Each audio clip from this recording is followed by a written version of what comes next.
ang sulaminting solusyon nga bagya kasama ma-eliminate na to ng korupsyon sa ato bagya kasama pag-gobyerno karon. Kanina ba jud ang susi? Nga wala na imong hilabot sa kaban sa gobyerno. Sige daw be, sige daw be. Daw. Ato paminahon si Radyoman Karin Beltran. Day, asa ka napita ron, day? Reaksyon, reaksyon. Yes, Radyoman Irin, Radyoman Michelle, maayong buntag live sa dinhi karon sa Barangay 5A. Naglibot suloy ta sa Dakbayan sa Davao ug ato ang makahinabi karon si Madam Carmen Pantonial. Di basta-basta kaya Madam. Ma'am, unsa ba kahangin mo hang lantaw ani uyon ba ka sa suhestyon nga walaon na ang 500 peso bill o 1,000 peso bill nya 200 na lang at tibuok nga papel ang pinakadako karon nga bill sa tumo nga palistan pod kining mga kurap sa pag-transfer sa mga kwarta, ma'am. Unsay tan-aw nimo ani, Ma'am Carmel? Wala tay lain ana. Na sila Sir Irin. Sir Irin. Sir Irin do, may buntag na. Gusto pag yun eh. Mangayo. That's day myself.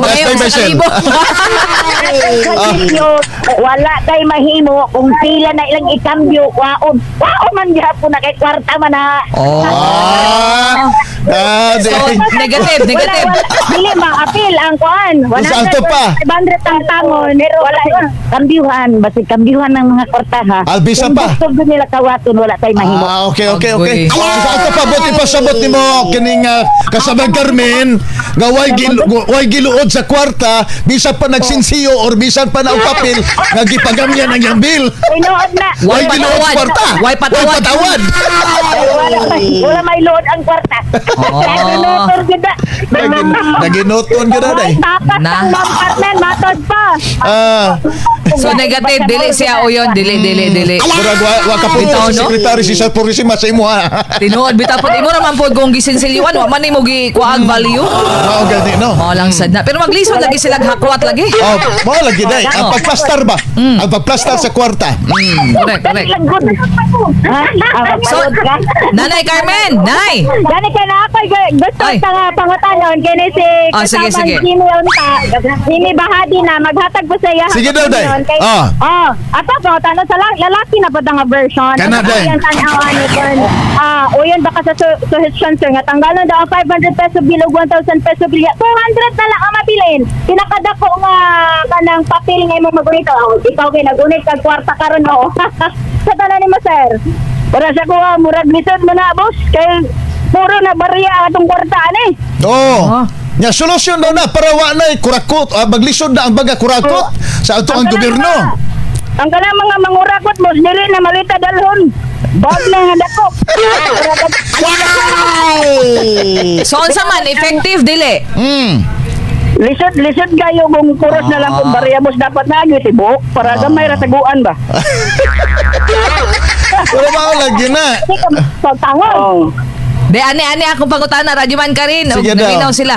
Kay ang tumong ramang gid ani is para lang gid maundang ang Korupsyon. korupsyon. Mao ra gid na tumong tinguha. Pero kung para ninyo dili effective unsa may maayo be? Sige daw, unsa may ka-suggest ninyo para maundang ang korupsyon sa Pilipinas? Dam, para sa ko Adam, sa akong panglantaw dam, yan ang kurakot dam, dili man na mawala siguro dam. Agoy. So unsaon na lang? Pasagdan na lang nato ni sila.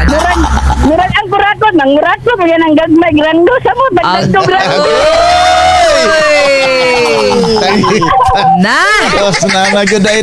May padulngan ito istorya. Day. Oy. Dili kwarta ang diferensya ani day. O sa diferensya? Unsa? Ang sistema. Ang tao. Ang tao o ang sistema. Ano na to si sir sa imong pangutana ko unsa gyud ang solution aron mawala Sige daw. ang korupsyon. Sige sir, unsa Sige, man tanaw duga nimo, kay sir? ni mahuman ba? Unsa gyud ang korupsyon? Kaya angay buhaton. Angay buhaton ang adam para wala na yung kurakot dam.